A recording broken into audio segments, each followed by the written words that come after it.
एक दिल दहला देने वाली घटना घटित हुई, जिसमें गौ रक्षा के नाम पर इंसान की हत्या की जा रही है, मानवता की हत्या की जा रही है। गौ रक्षा के नाम पर आतंक फैलाया जा रहा है। ये कौन है जो गाय की रक्षा के ठेकेदार बने हुए हैं?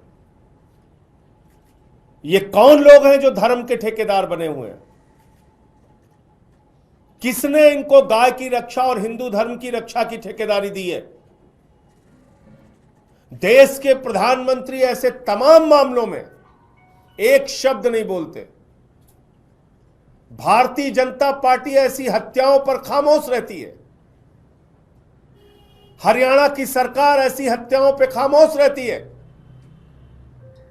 इसका मतलब हरियाणा की सरकार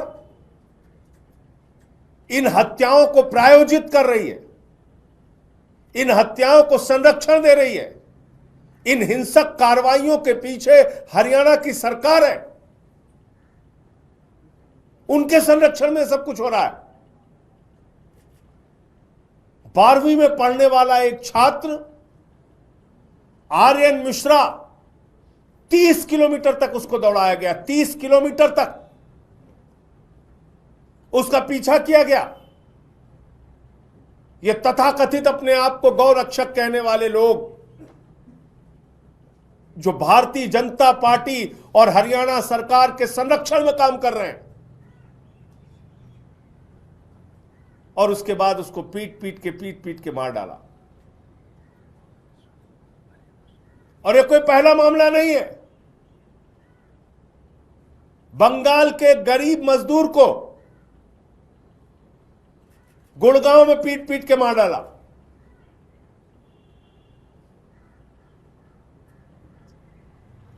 हिंदू मुसलमान, हिंदू मुसलमान, हिंदू मुसलमान, बीजेपी की पूरी राजनीति इस पर निर्भर है। कितनी नफरत भरी हुई है इन लोगों के मन में। पहले मुसलमानों को मारो, उनके घर तोड़ो, फिर हिंदुओं को मारो, फिर उनके घर तोड़ो, फिर दलितों को मारो, फिर उनके घर तोड़ो, फिर आदिवासियों को मारो, फिर उनके घर तोड़ो। इस देश के लिए कोई अच्छे काम भी करने इन लोगों को।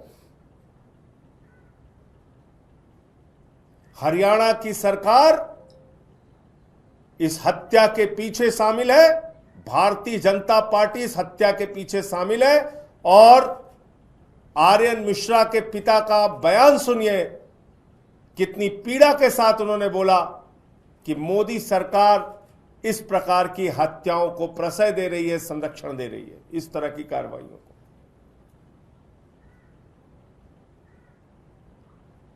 बुलडोजर संस्कृति चल रही देश में। 144 करोड़ लोग सरकारें बना रहे हैं। बाबा साहब डॉक्टर भीमराव अंबेडकर जी संविधान लिख के गए। अपराधों के लिए देश में कानून बना है, न्यायपालिका बनी है। अपराधियों को सजा देने के लिए लोकतंत्र की जगह बुलडोजर तंत्र चल रहा है। अभी एक बड़ी सख्त टिप्पणी न्यायपालिका की सुप्रीम कोर्ट की बुलडोजर के बारे में आई है। अपराध है, आप धारा के अलग अलग धाराएं हैं, उसमें आप मुकदमा दर्ज कीजिए, कार्रवाई कीजिए, सजा दिलाइए। किसी के घर पे बुलडोजर कैसे आप चला सकते हैं? और मैं बार बार कहता हूं कि बुलडोजर किसी का सगा नहीं है। यह बहुत बेवफा है बुलडोजर। यह कभी छतरपुर के मध्य प्रदेश में मुसलमान के घर पे चलता है तो भाजपाई लड्डू बांटते हैं, खुशी मनाते हैं, बुलडोजर चल गया, मुसलमान का घर जमींदोज हो गया। फिर काशी में चलता है, हमारे पुरातन मंदिरों पर चलता है। 300 से ज्यादा मंदिर तोड़े गए काशी के अंदर। मैं पूरी जिम्मेदारी से बात कह रहा हूं। 300 से ज्यादा इन्हीं भाजपाइयों के द्वारा बुलडोजर चला चला के वहां लोगों के घर तोड़े गए। उससे चैन नहीं मिला तो श्री राम की नगरी अयोध्या पहुंच गए। अयोध्या में 4000 घर लोगों के तोड़े, 4000 घर जमींदोज कर दिया बुलडोजर चला के, कई मंदिर तोड़ डाले वहां पे। ये देश का विकास करेंगे लोग? कहीं अयोध्या में बुलडोजर चल रहा है, कहीं काशी में बुलडोजर चल रहा है। और कितने छद्म राष्ट्रवादी हैं भाजपाई, भारत माता की जय लगाते हैं और भारत माता के मंदिर पर वाराणसी में, काशी में बुलडोजर चलाते हैं। भारत माता के मंदिर पे बुलडोजर चला दिया। नोएडा में एक त्यागी के घर पे बुलडोजर चलाया, बदले में फिर जिन लोगों ने आरोप लगाया था उनके घर पे बुलडोजर चलाया। तो क्या बुलडोजर से भला होने वाला है इस देश के लोगों का?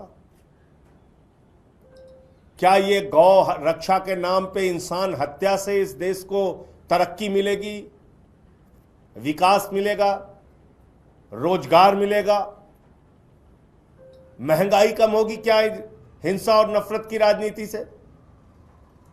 लेकिन नहीं, ये सुनियोजित तरीके से कराया जाता है। अभी महाराष्ट्र की एक तस्वीर है, एक बूढ़े आदमी को कई लोग मिलके मार रहे हैं, मुसलमान है, ट्रेन में चल रहा है। कहां लिखा है भाई हिंदू धर्म में अपने बेटी से मिलने जा रहा है कोई, उसको पकड़ के मार रहे हो?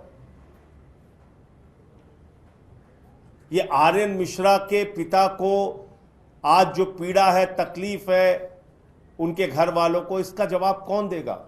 इसकी भरपाई कौन करेगा? नरेंद्र मोदी कि नायब सिंह सैनी, हरियाणा की सरकार, या बीजेपी? कौन करेगा? तो इसलिए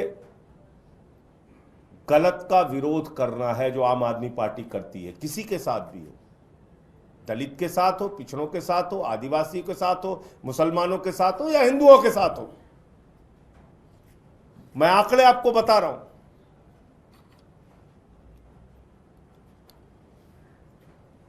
और इससे आपको अंदाजा लग जाएगा, 10 साल में 49 घटनाएं हुई गौ रक्षा के नाम पे, और इसमें 55 लोगों की हत्या हुई, 93 लोग घायल हुए, और ये ज्यादातर भाजपा शासित राज्य में हुआ। 2014 से 2022 तक 172, इतना ही आंकड़ा मिल पाया, उसके बाद के आंकड़े नहीं है, मॉब लिंचिंग के मामले हुए। और इसमें 21 हिंदू मारे गए और 21 हिंदू घायल हुए, 6 दलित मारे गए, 42 घायल हुए, मुसलमान मारे गए। यह सच्चाई है मॉब लिंचिंग की। कश्मीर में आपने देखा, कश्मीरी पंडित, टीचर या बैंक में काम करने वाले जो, या बिहार के जो मजदूर वहां पे गए, उनकी हत्या हो जा रही है, इसी शासन में हुआ। तो ये जो बुलडोजर है, ये उत्तर प्रदेश की राजधानी लखनऊ में भी चला। अकबर नगर इलाका है, 1800 स्ट्रक्चर तोड़े गए, घर, मकान जो भी था। 101 के करीब दुकानें तोड़ी गईं, और इसमें ज्यादातर हिंदुओं के घर तोड़े गए, मुसलमानों के भी तोड़े गए, हिंदुओं के भी तोड़े गए। तो मैं भाजपाइयों से यह कहना चाहता हूं, इस देश को नफरत की आग में झोंकना बंद करो, और ये जो उछलते रहते हो, लड्डू बांटते रहते हो, चलो मुसलमान का घर तोड़ा गया, चलो दिल्ली में झुग्गी तोड़ दी गई, चलो गरीब का घर उजड़ गया, बांटो लड्डू, मनाओ जश्न, ये बंद कर दो। क्योंकि ये तुम्हारे भी घर पे चलेगा, तुम भी बचोगे नहीं। अयोध्या काशी की हालत जाके वहां के लोगों से पूछो।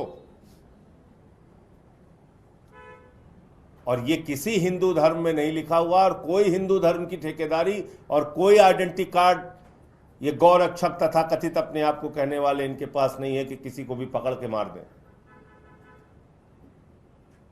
आर.एन. मिश्रा तो एक ब्राह्मण का लड़का था ना, उसको गौ हत्या के नाम पे मार दिया। ये अपने पड़ोस में हत्या करेंगे, कल को घर में हत्या करेंगे। जब दिमाग पे खून सवार हो गया है तो ऐसी घटनाएं होंगी। तो इसलिए इस पूरे मामले की, गुड़गांव की जो घटना हुई जिसमें एक बंगाल के गरीब मजदूर मुसलमान को मारा गया, और आर्यन मिश्रा की ये जो हत्या हुई, और ये दोनों हत्याएं गौरक्षा के नाम पे हुई, इन सब के पीछे कोई अगर सबसे ज्यादा जिम्मेदार है तो भारतीय जनता पार्टी, नायब सिंह सैनी की सरकार, हरियाणा की सरकार। और इसका जवाब प्रधानमंत्री को देना चाहिए, क्योंकि वो बार बार दावा करते हैं वो डबल इंजन की सरकार हरियाणा में चला रहे हैं। तो डबल इंजन फेल हो चुका है, इसलिए इस सड़े गले डबल इंजन को अब हटाना होगा, और हरियाणा की जनता हटाएगी। For exclusive and insightful videos, subscribe to our new channel ABP Live Premium.